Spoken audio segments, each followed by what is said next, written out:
The last main issue I ran into when starting was being a little bit too dependent on Firebase. Now, Firebase is great, and especially when you're starting out, I highly recommend using it.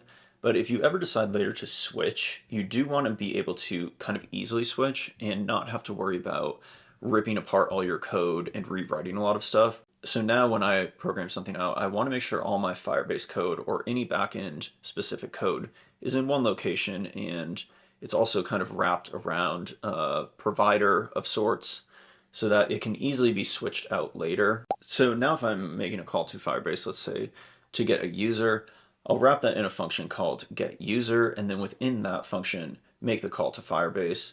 Then later, if I want to make a call to a different service, such as a Django backend, I can still use that getUser function, but just change out the interior. So instead of calling Firebase, I would just call the Django backend,